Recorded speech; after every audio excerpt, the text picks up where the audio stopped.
শরীয়তপুরে ভেড়ার খামারে পাহারাদার হিসেবে কাজ করছে জার্মান শেফার্ড কুকুর। শুধু তাই নয়, অপরিচিত কোনো ব্যক্তি কিংবা বিপদের আঁচ করে সঙ্গে সঙ্গে জানান দিচ্ছে মালিককে।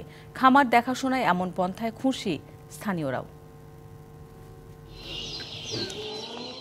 খামারে চড়ে বেড়াচ্ছে একদল ভেড়া, আর সেগুলোর উপর তীক্ষ্ণ দৃষ্টি রাখছে জার্মান শেফার্ড। প্রাণীগুলো নির্দিষ্ট গণ্ডি ছেড়ে বেরোলেই দৌড়ে গিয়ে শাসিয়ে আসছে কুকুরটি। খামারের সীমানায় অপরিচিত কোনো ব্যক্তি কিংবা অন্য বিপদের ঘ্রাণ পেলে সাথে সাথে জানিয়ে দেওয়া হচ্ছে খামার মালিককে।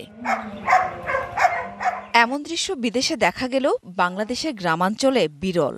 তবে পশুপালনে এমন উদ্যোগ নেন শরীয়তপুরের নড়িয়া উপজেলার যোগপাট্টা এলাকার ব্যবসায়ী সুমন খান।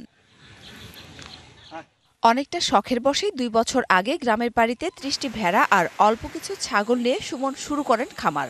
বর্তমানে খামারটিতে 70টি ভেড়া ও 30টি ছাগল রয়েছে। খামার তৈরির শুরুতে চোর, শিয়াল ও সাপ থেকে ভেড়াগুলোকে রক্ষা করতে সুমন নিয়ে আসেন একটি জার্মান শেফার্ড জাতের কুকুর। পরবর্তীতে সেটিকে ট্রেনিং দিয়ে দক্ষ করে খামার দেখাশোনায় 3 জন লোকের পাশাপাশি কুকুরটি গুরুত্বপূর্ণ ভূমিকা রেখে চলেছে। রাত্রে পাহারা দেওয়ার ব্যাপারটা নিশ্চিত করার জন্য কুকুরগুলা দরকার হয়ে পড়ছে। মানে আপনি যখন কোনো কিছু করবেন সময় উপযোগী সব কিছু একের পর এক চলে আসবে। খরচ তো সেফ প্লাস বিশ্বস্ততা। আপনার মানুষ তার ছুটির দরকার আছে, সে আরাম আয়েসের দরকার আছে, কিন্তু অর্থ কোনো দরকার নাই। ও আপনার যত পর্যন্ত বাঁচবে, যতক্ষণ পর্যন্ত সে আছে, ওর ডিউটিও করে যাবে।